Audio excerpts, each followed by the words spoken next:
할렐루야. 아침 7시에 찾아가는 하나님의 말씀, 사람을 만나면 축복하라 라고 하는 제목으로 말씀을 전하겠습니다. 신명기 33장은 축복의 장입니다.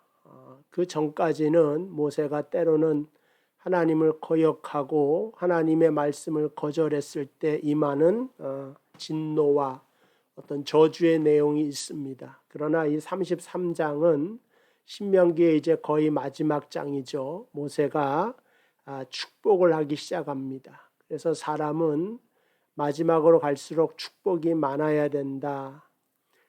잔소리나 그 다음에 비난보다는 축복을 더 많이 하는 사람이 되어야 된다 하는 것입니다. 나이 들어서 사람을 축복하려고 만나야지 비난하려고 만나서는 안 되겠다 하는 것입니다.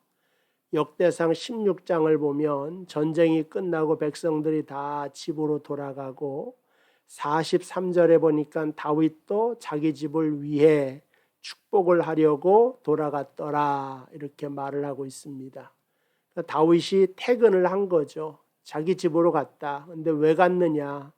밥 먹기 위해서도 가고 쉬러도 가고 여러 가지 성경의 표현이 있겠지만 자기 집에 축복을 하기 위하여 돌아갔다라고 하는 것입니다. 그래서 여러분도 자기 집에 왜 가냐? 쉬러 가고 식사하러 가고 내일을 준비하러 가고 그러나 무엇보다도 축복할 수 있는 여러분 되시기를 바랍니다.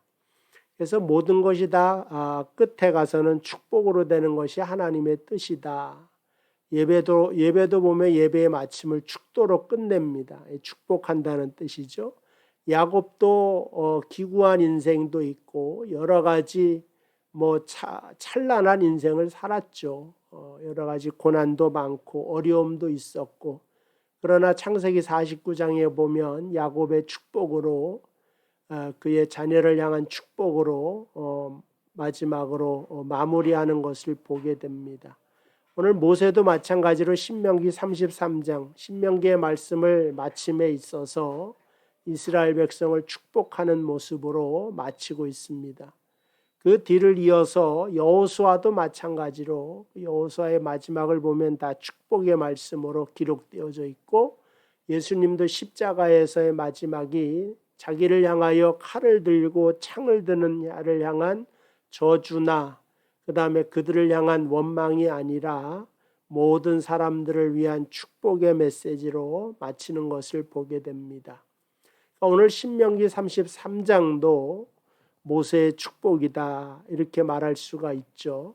근데 이 모세는 말씀에 근거해서 축복을 하며 소망을 전달하고 있는 것입니다. 모세는 가나안 땅에 들어가지 못하고 느보산에서 죽을 거라고 하는 하나님의 말씀을 듣습니다. 모세는 자기가 가나안 땅에 들어가지 못하는 것이 백성들의 탓이라고 생각할 수도 있고 그건 또 사실입니다. 제가 봐서는 백성들의 원망 소리에 지치고 스트레스가 많았기 때문에 작은 실수가 있었죠. 어떻게 보면 또 큰 실수라고 볼 수도 있습니다. 여하튼 모세의 가나안 땅에 들어가지 못하는 것, 그것의 빌미가 백성에게 있었지 모세에게 있는 것은 아닙니다. 물론 더 들어가면 하나님의 커다란 그림 속에 모세의 소명은 가나안 앞까지입니다. 가나안 땅에 들어가는 건 여호수아에게 맡기는 겁니다. 이 모든 것은 어떠한 사람이 훌륭해서 하나님의 일을 하기보다는 쓰임받는 것이다. 하나님이 주관하신다. 이제 그러한 뜻을 생각할 수가 있죠. 어쨌든 백성의 탓을 할 수가 있고 그들을 원망하고 욕하고 미워할 수도 있습니다만 그러나 모세는 그 길을 걷기보다는 그들을 축복했다 하는 겁니다. 그래서 이 축복이 하나님의 뜻이고 그 다음에 하나님이 원하는 것이고 복의 근원이 되시는 하나님이 모세에게 주신 소명이라고 하는 사실을 알기 때문에 소명의 관점에서 이 축복을 선포하게 되더라 하는 겁니다. 근데 모세는 축복을 선포할 때 신명기 33장에 보면 시내산에서 강림하셨던 하나님의 영광, 그것을 이제 언급하시는 것은 하나님이 율법을 주신 것은 백성을 사랑하기 때문이다. 그러니까 율법이라고 하는 것은 축복의 한 방편으로 주신 것이다 라고 하는 것을 알리기 위해서 시내산의 사건을 먼저 말하게 되는 것을 보게 됩니다. 첫 번째, 르우벤에게 말하기를 르우벤 지파의 수가 줄어들지 않고 보존되기를 원하노라. 르우벤에 대한 얘기를 하거든요. 왜냐하면 그들은 가나안 땅에 이제 들어갈 때 선봉에 서게 됩니다. 그래서 이제 르우벤을 축복하게 되죠. 또 유다를 축복합니다. 왜냐? 유다에게는 지도자적인 역할이 있기 때문에. 야곱도 마찬가지로 이제 사자의 새끼로다 이렇게 말을 한 것처럼 또 유다의 자손을 리더십적인 관점에서 축복을 하고, 이 모든 것은 하나님의 언약에 근거한 축복이었다라고 말할 수가 있습니다. 그 다음에 이 레위 지파입니다. 레위 지파가 중요한데, 왜냐하면 이 지파는 율법을 맡은 지파이기 때문에 그렇다라고 말할 수가 있죠. 여기서 우리가 지켜볼 것은 야곱이라고 하는 창세기 49장의 레위는 축복이라고 하기보다는 하나의 예언이거든요.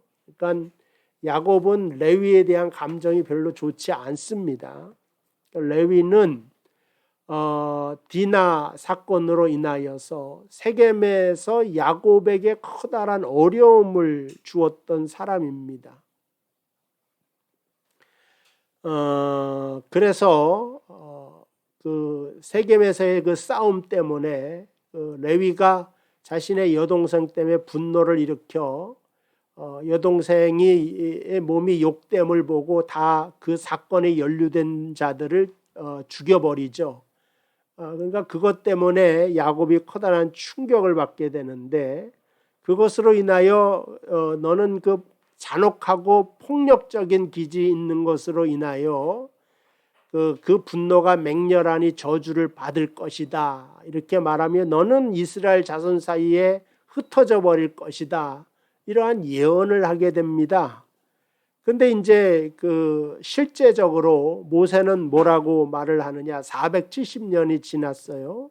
지난 다음에 레위를 향하여서 주님의 둠빔을 주십시오. 그 다음에 주님의 경건한 자에게 우림을 주십시오. 이 둠빔과 우림이라고 하는 것은 하나님의 뜻을 아는, 신탁을 알 수 있는 제사장의 신물이죠. 그러니까 이 제사장의 신물을 가지고 일을 하는 사람이 레위가 되었다는 거예요. 그러니까 470년 전에는 잔해하는 기계, 이 폭력만을 저지르는 정말 아버지 앞에 말썽꾸러기 레위였는데, 모세 시대에 와서는 그가 우림과 둠빔을 통하여 하나님의 일을 하고 율법을 맡은 자로서, 물론 아버지 야곱의 예언대로 다 흩어져요.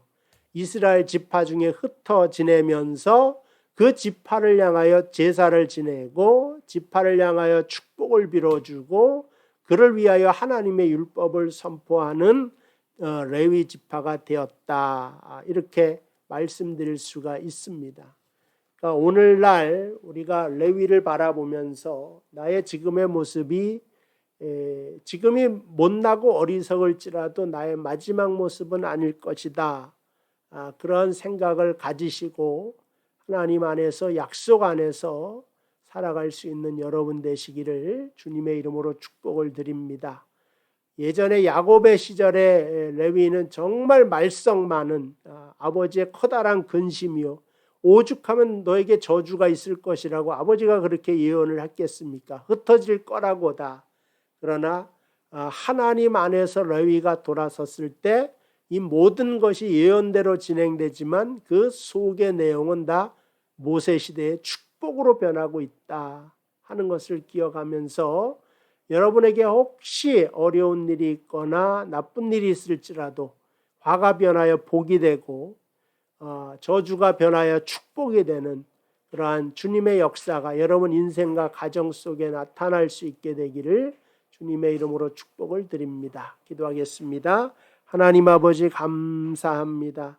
오늘도 우리에게 말씀을 주시는데 특별히 우리의 인생이 축복된 인생뿐만 아니라 축복을 빌어줄 수 있고 축복을 말할 수 있는 그러한 심령들 되도록 역사하여 주시옵소서.